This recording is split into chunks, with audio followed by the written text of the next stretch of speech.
Good morning students. आज हम जो वीडियो लेके आए हैं कक्षा 8 की प्रश्नमाला 9 बीजीय व्यंजक एवं सर्वसमीकाएं, इसके बारे में हम विस्तृत अध्ययन करेंगे। तो सर्वप्रथम हम देखते हैं बीजीय व्यंजक। तो बीजीय व्यंजक क्या होता है, व्यंजक पे फोकस करेंगे हम पहले। तो व्यंजक चर और अचरों से मिला हुआ एक सिस्टम होता है। एक एग्जाम्पल के द्वारा आपको क्लियर करते हैं हम। 4x प्लस 5, 4x प्लस 5, ये एक व्यंजक है। तो ये चर और अचरों से मिला हुआ एक सिस्टम है, एक पद है जिसको हम व्यंजक कहते हैं। तो चर क्या है और अचर क्या है। अब चर और अचरों से मिला हुआ हो गया, यानी चर इसमें क्या है और अचर इसमें क्या है। तो चर और अचर भी पहले आपको कंसेप्ट क्लियर होने चाहिए। तो चर यहाँ पे इसी के अंदर हम देखते हैं। तो x तो इसमें क्या है, चर है, वेरिएबल। और 4 और 5 क्या है, अचर है। तो यहां से आपकी क्या बात समझ में आई बच्चों, कि 4 और 5 ये दोनों फिक्स वैल्यू है। फिक्स यानी कांस्टेंट। अचर वैल्यू है, हमें पता है भी ये 4 है और ये 5 है। जबकि ये क्या है, x है, जिसकी वैल्यू क्या हो सकती है, परिवर्तित हो सकती है। यानी x का मान कुछ भी हो सकता है, x का मान हमें फिक्स पता नहीं है। तो वे राशियां या वे अल्फाबेट्स कह सकते हो जिनका मान फिक्स नहीं है, वो तो क्या कहलाते हैं, चर कहलाते हैं, वेरिएबल। और जो वैल्यू पहले से फिक्स होती है वो क्या कहलाते हैं, अचर कहलाते हैं, यानी कांस्टेंट कहलाते हैं। तो चर और अचरों से मिला हुआ पद या बना हुआ एक सिस्टम क्या कहलाता है, व्यंजक कहलाता है। तो जिस गणित के अंदर हम एक्स वाई से बने हुए इस तरह के पदों का यानी व्यंजकों का अध्ययन करते हैं, उसको हम बीज गणित कहते हैं। इसलिए इस व्यंजक को क्या कहा जाता है, बीजीय व्यंजक भी कहा जाता है। तो बीजीय व्यंजकों के जोड़, घटाव, गुणा, भाग यानी बीजीय व्यंजकों की क्रियाएं समझने से पहले हम बीजीय व्यंजकों से संबंधित और कुछ महत्वपूर्ण कंसेप्ट पढ़ेंगे, ताकि आपके आगे कोई दिक्कत नहीं आएगी जब इनसे आप इनमें संक्रियाएं लगाओगे तब। तो बीजीय व्यंजक जैसे मैंने ये लिखा 4x प्लस 5, तो ये इसके अंदर, इस व्यंजक के अंदर पदों की संख्या कितनी है, इस व्यंजक में पदों की संख्या कितनी है। तो इस व्यंजक के अंदर कितने पद हैं, 2 पद हैं। कितने पद हैं, 2 पद, एक 4x और एक 5।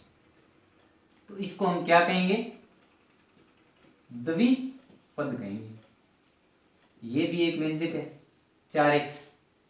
तो इसमें कितने पद हैं, एक ही पद है, एक ही पद है। तो इसको क्या बोला जाता है, एक पदी बोला जाता है।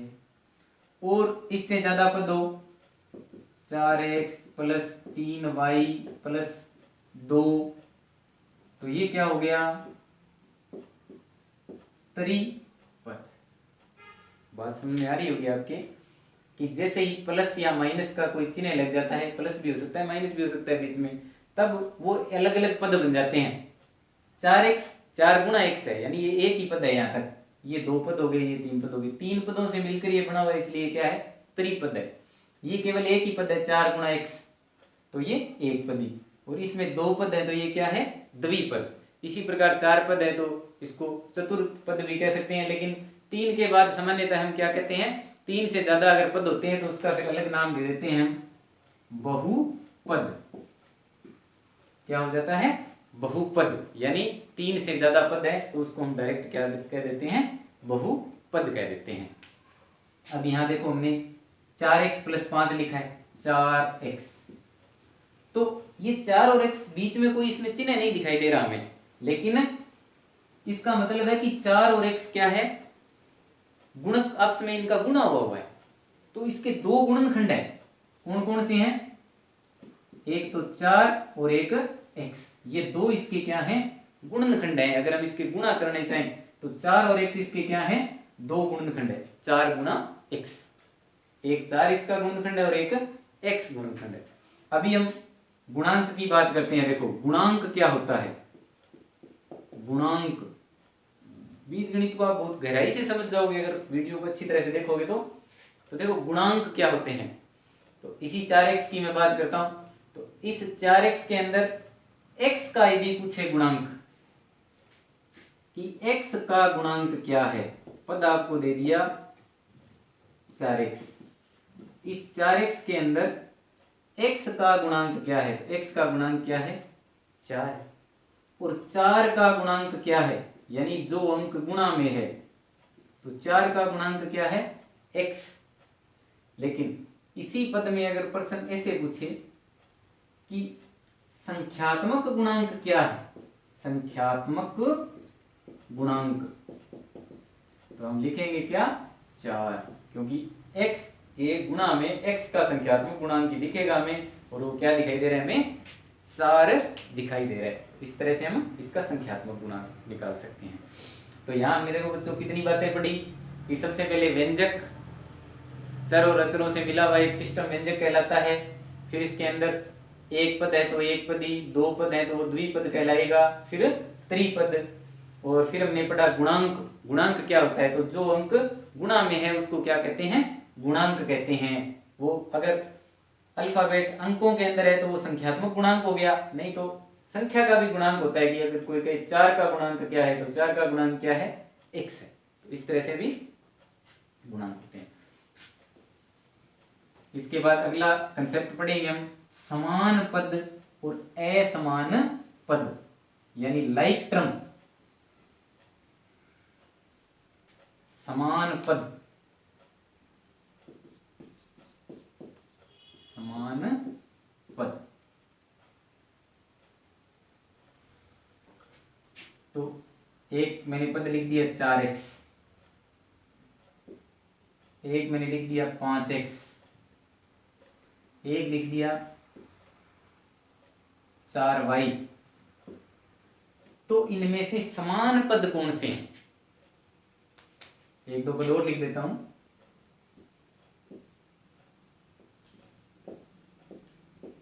इनमें से लाइक टर्म कौन सी है, समान पद कौन से हैं, तो इसमें ये दोनों पद समान पद हैं, बाकी सारे पद हैं वो अलग अलग हैं, असमान पद हैं। यानी समान पद यहाँ पर क्या है 4x और 5x, ये दोनों समान पद हैं, तो समान पद आपस में जुड़ सकते हैं और एक दूसरे से घट भी सकते हैं।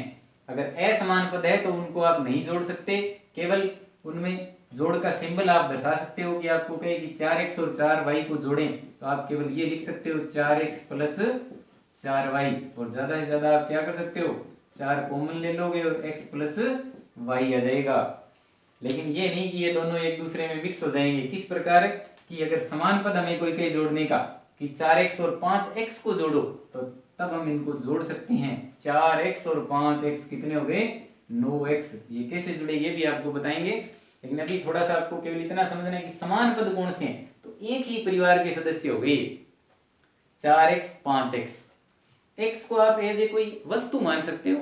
अब आपको ये थोड़ी समझ नहीं आई होगी बात कि 4x और 5x जुड़ के 9x कैसे हो गए, ये x तो x ही कैसे रह गया, कईयों को x स्क्वायर भी दिमाग में आता है कि 4x और 5x तो ये 9 हो गए, ये इधर x और x की 2 हो गई, तो ऐसा नहीं है। x को एज इट इज आप कोई वस्तु मान के देख सकते हो। जैसे आपके पास कह दिया कि 4 मेज इधर पड़े हैं और 5 मेज इधर पड़े हैं। कितने मेज 4 मेज एक तरफ पड़े हैं आपके पास और 5 मेज दूसरी तरफ पड़े हैं। 4 मेज और 5 मेज, तो अब बताओ ये समान पद है या नहीं है। 4 मेज है और 5वीं मेज है, आपको कोई कहेगा कुल कितने मेज हो गए भाई, तो कुल कितने मेज हो गए 9 मेज हो गए। कुल कितने मेज हो गए 9 मेज हो गए। अब गणित के अंदर कोई आपको ऐसे जोड़ करने का कहे तो मेज, ये तो देखने में भी अटपटा सा लग रहा है कि ये मेज को ऐसे गणितीय विधि में हम नहीं लिखेंगे। तो मैं क्या मान लेता हूं, मेज को क्या मान लेता हूं, मेज इज इक्वल टू एक्स। मेज को एक्स मान लेता हूं, माना मेज क्या है एक्स है, तो जहां भी मेज है वहां मेज की जगह मैं क्या लिखता हूं, अगर एक्स लिखता हूं, तो यहां भी मेज ही है तो मेज की जगह मैं क्या लिखूंगा एक्स ही लिखूंगा। इसका मतलब 4 मेज और 5 मेज जुड़ के क्या बन गए 9 मेज बन गए। अब वापिस एक्स को रिप्लेस कर देंगे हम, पहले हमने मेज की जगह एक्स लिखा, फिर एक्स की जगह मेज लिख देंगे, यानी 9 मेज हो गए। तो इस प्रकार लाइक टर्म यानी एक्स वाई जो चर राशि है उनको आपको जोड़ने का सिस्टम ये थोड़ा सा ध्यान में होना चाहिए, तो आप आसानी से इनको जोड़ पाओगे और इनमें संक्रियाएं लगा पाओगे। असमान पद फिर जो समान नहीं है वो पद असमान हो गए, जैसे 4x और 5y आपको दो पद दे दिए तो फिर 4x और 5y दोनों असमान पद हो गए। प्रश्नमाला देखते हैं हम 9.1, जब अनसोल्ड क्वेश्चन करेंगे तो आपके थोड़ी और चीजें समझ में आ जाएगी। निम्नलिखित व्यंजकों में से प्रत्येक के पदों एवं गुणांकों को पहचानिए। प्रत्येक के पदों और गुणांकों को पहचानना है।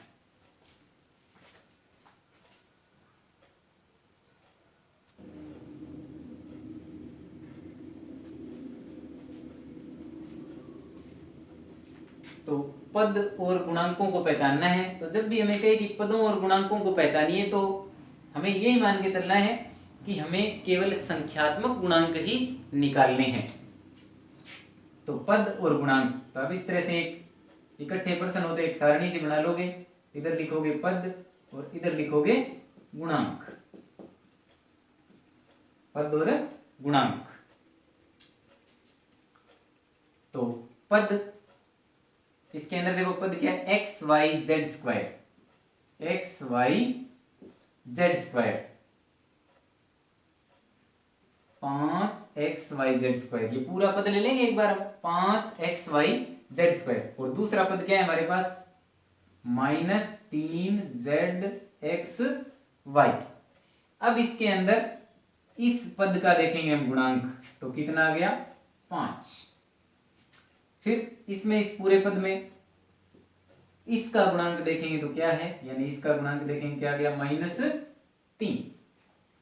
तो केवल संख्यात्मक गुणांक आपको देखना है तो वो गुणांक हो गए।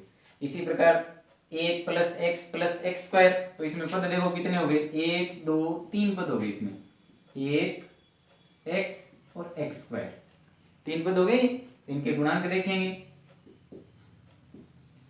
1 का गुणांक 1 × 1 लिख सकते हो आप, तो 1 ही आएगा। x का गुणांक, तो ये भी 1 × x यानी 1, और ये 1 × x², क्योंकि 1 है वो क्या है, गुणात्मक तत्समक है, यानी किसी भी संख्या को 1 से गुणा करने में फर्क नहीं पड़ता, इसका मतलब 1 इसके भी गुणा में है, तो ये क्या आ जाएगा, 1। इसका गुणांक भी क्या है, 1 है।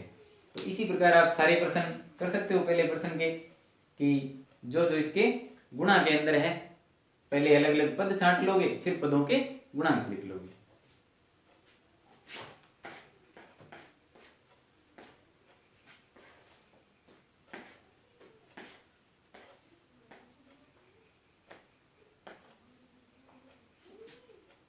दूसरा प्रश्न देखेंगे हम इसका,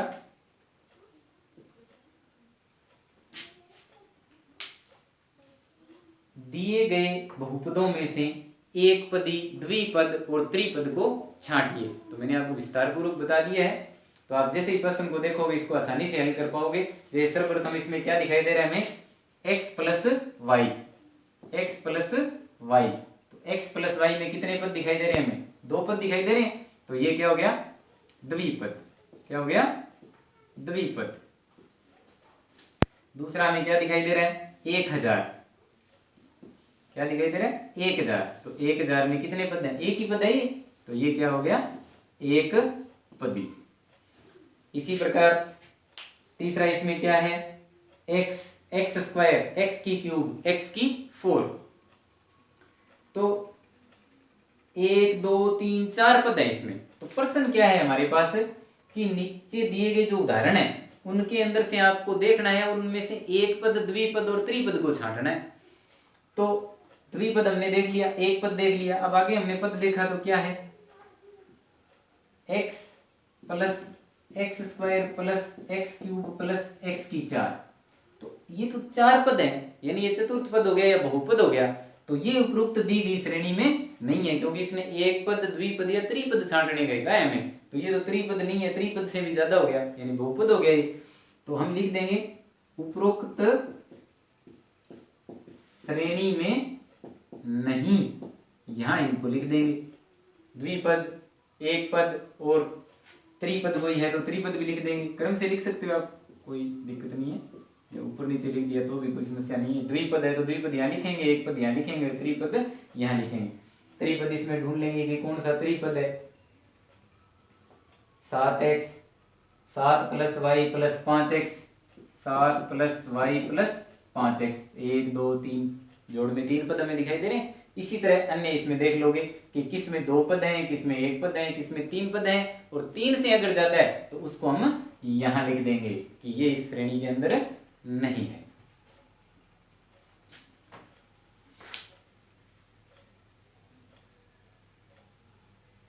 बिल्कुल इजी से प्रश्न है जो आपको केवल कंसेप्ट को क्लियर करने के लिए है ये।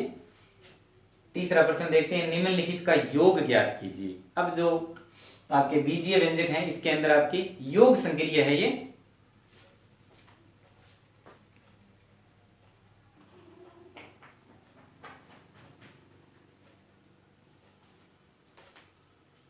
अब इसके अंदर है योग संक्रिया, तो AB - BC BC - CA CA - AB इसको हमें जोड़ना है। तो देखो बहुत ही आसान है, साधारण जो जोड़ करते हैं उससे काफी आसान चीज है ये। जो हम संख्याओं के योग करते हैं तो उससे भी ये आसान होता है, केवल आपको समान पदों का चयन करना है। तो पहले देखो ये कोमा में हमें 3 पद दिए हुए हैं, दोनों सभी द्विपदी हैं। ये देखो 2 पद हैं सबके अंदर, इसलिए द्विपदी हैं। तो AB - BC AB - BC, और देखो इसके अंदर अब दूसरा पद देखेंगे BC - CA। तो BC को मैं कहां लिख सकता हूं भाई, BC को BC के नीचे लिख सकता हूं यहाँ पे। BC किस में जुड़ेगा, BC के अंदर ही जुड़ेगा, -CA। अब CA इसमें है नहीं, कहीं आगे लिख देता हूं मैं यहाँ -CA। फिर आ गया हमारे पास CA - AB। तो CA कहां लिखा जाएगा, CA के नीचे। तो देखो CA आगे कोई निशान नहीं है, इसका मतलब ये प्लस की संख्या है, तो इसके आगे मैं लिख देता हूं +CA। और -AB, AB के आगे क्या है, माइनस यानी ऋण का चिन्ह है, तो -AB है वो। तो AB के नीचे हम क्या लिखेंगे, AB को लिखेंगे -AB। इसके आगे कोई साइन नहीं है, इसका मतलब ये भी क्या है, धनात्मक ही है। अब इसको देखो योग करते हैं, ये CA प्लस का, ये CA माइनस का, यानी CA में से CA कैंसिल हो गया, क्या बचा हमारे पास 0। BC प्लस का, ये BC माइनस का, तो BC में से BC घट गया, क्या बचा 0।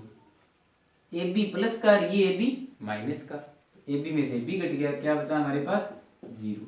तो 0 + 0 + 0 यानी कि कुल मिला के हमारे पास क्या आ गया, 0 आ गया इनको जोड़ने पर। और देखो दूसरा एक योग और देखते हैं हम, इससे आपके और ज्यादा क्लियर हो जाएगा कंसेप्ट। 2 पद दिए हुए हैं, 2p² q² - 3pq + 4 + 5 + 7pq - 3p² q²। तो पहले मैं एक पद को लिख लेता हूं, देखो ये त्रिपद है, p² q² - 3pq + 4। दूसरा ये पद है, देखो बिल्कुल इसको समान पद के नीचे आप समान पद लिखो, जोड़ करने में बिल्कुल आसानी हो जाएगी। ये 5 है, प्लस की संख्या है, तो इसको इसके नीचे लिखेंगे 5। 7pq, ये भी प्लस की संख्या है, तो +pq के नीचे pq लिखोगे 7pq। ये माइनस, आगे माइनस लगाओ इसके, 3p² q², तो इसके आगे लिखेंगे 3p² q²। घटा लेंगे, जोड़ लेंगे, जोड़ है ना ये, तो जोड़ घटाव अपने हिसाब से अपने आप हो जाएगा। 4 और 5, तो 4 और 5 9। 7pq प्लस की संख्या है, 3pq माइनस की संख्या है, तो वही बात, 7 मेज में से 3 मेज जाएंगे तो कितने मेज बचेंगे, 4 मेज बचेंगे। मेज यहाँ पर क्या है, pq है, ये प्लस का 9 है, प्लस ये प्लस का 4pq बचा।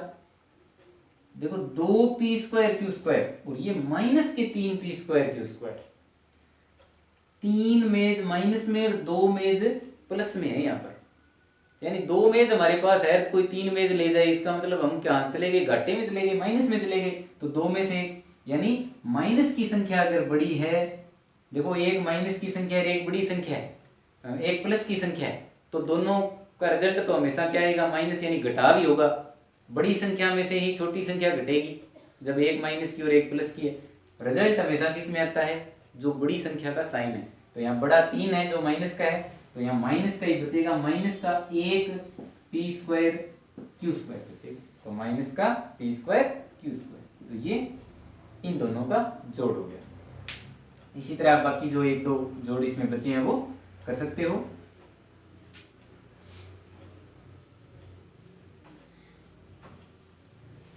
अगला इसका चौथा प्रश्न है बीजीय व्यंजकों के घटाव।